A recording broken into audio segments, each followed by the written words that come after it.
रुपाली चाकणकर यांनी राष्ट्रवादीच्या महिला प्रदेशाध्यक्ष पदाचा राजीनामा दिलाय। या राजीनाम्याची इनसाइड स्टोरी आता झी24 तासच्या हाती लागली आहे। यानुसार राष्ट्रवादीमध्ये सुनेत्रा पवार याच बॉस असल्याचं आता स्पष्ट झालंय। कारण चाकणकरांचा राजीनामा होऊ नये यासाठी राष्ट्रवादीतील इतर नेत्यांनी प्रयत्न केले, मात्र सुनेत्रा पवार यांनी ठाम राहत चाकणकरांना राजीनामा द्यायला सांगितल्याची माहिती झी24 तासला मिळालेली आहे। तर आपण चाकणकरांच्या राजीनाम्याची इनसाइड स्टोरी पाहूयात।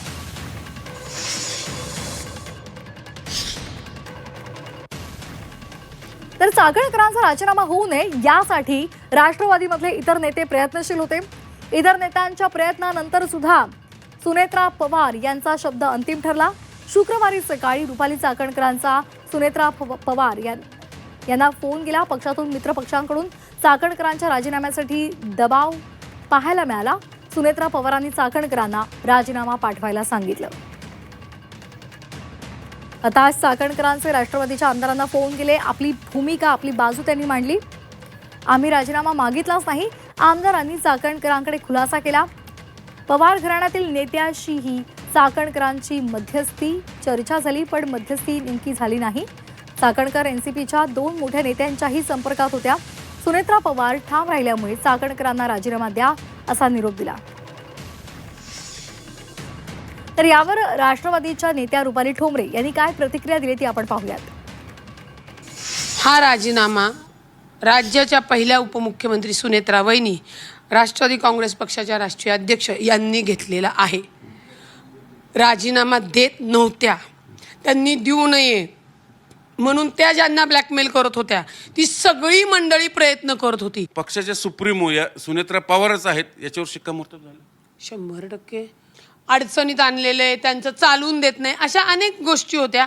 पण माननीय सुनेत्रा वहिनींनी दाखवून दिलं की त्याही स्वर्गीय अजितदादांच्या पत्नी आहेत आणि अजितदादांच्या विचाराचा वसा काम ते त्यांनी सिद्ध केलं। तर या संदर्भात अधिक माहितीसाठी आपल्यासोबत जोडले गेलेले आहेत आमचे प्रतिनिधी चंद्रकांत फुंदे। चंद्रकांत, राष्ट्रवादीतल्या अनेक नेत्यांनी चाकणकरांचा राजीनामा होऊ नये यासाठी प्रयत्न केले। चाकणकरांचे सुद्धा अनेकांना फोन केले होते, मात्र सुनेत्रा पवार या ठाम राहिल्या आणि त्यांनी चाकणकरांचा राजीनामा घेतला आणि त्यामुळे राष्ट्रवादीमध्ये अंतिम शब्द हा सुनेत्रा पवार यांचाच चालणार हे स्पष्ट झालंय। होय, अगदी खरं आहे। कारण सातत्याने अजितदादांच्या अकाली अपघाती निधनानंतर असं बोललं गेलं की सुनेत्रा पवार या जरी राष्ट्रीय अध्यक्ष असल्या तरी वेगळीच मंडळी पक्ष चालवतात वगैरे असे सातत्याने आरोप होत होते दुसऱ्या राष्ट्रवादीकडनं। पण सुनेत्रा पवार यांनी कालच्या निर्णयाने दाखवून दिले की पक्षाची सुप्रीमो मीच आहे। कारण राजीनाम्यावर त्या स्वतः ठाम होत्या। पक्षातले इतर नेते मात्र राजीनामा होऊ नये यासाठी सातत्याने फ्रॉम डे 1 प्रयत्न करत होते।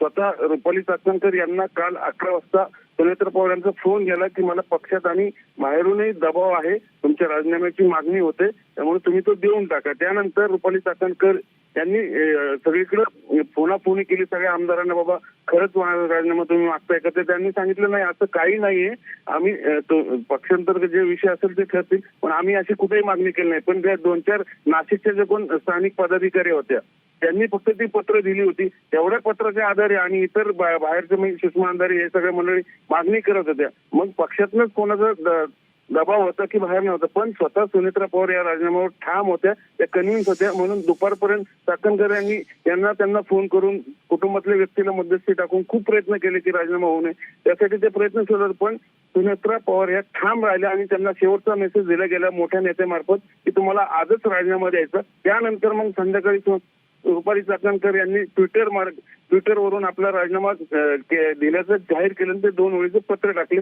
याच्यावरनं पक्षात एक मेसेज गेलेला आहे की I am the here supremo boss, हे सुनेत्रा पवारांनी कालच्या निर्णयाने स्पष्टपणे दाखवून दिलेलं आहे एका अर्थाने। अगदी त्यामुळे रुपाली चाकणकर यांच्या राजीनाम्याची इनसाइड स्टोरी आहे। अगदी धन्यवाद आपण दिलेल्या आहे सविस्तर माहितीसाठी। तर रुपाली चाकणकरांनी पक्षाच्या महिला प्रदेशाध्यक्ष पदाचा सुद्धा राजीनामा दिलेला आहे। या संदर्भात त्यांचा राजीनामा होऊ नये यासाठी प्रयत्न सुरू होते। इतर नेत्यांनी त्या संदर्भात प्रयत्न केले, मात्र राष्ट्रवादीमध्ये सुनेत्रा पवार यांचाच शब्द हा अंतिम आहे हे पुन्हा एकदा सिद्ध झालेलं आहे। कारण सुनेत्रा पवार यांनी ठाम भूमिका घेतली। खराब प्रकरणावर संदर्भात चाकणकरांवर अनेक आरोप झालेले आहेत आणि त्याचबरोबर फोटो सुद्धा समोर आलेले आहेत. त्यामुळे या संपूर्ण प्रकरणाची चौकशी होत असताना त्यांनी कुठल्याही पदावर राहू नये यासाठी सुनेत्रा पवार यांनी त्यांचा राजीनामा घेतलेला आहे.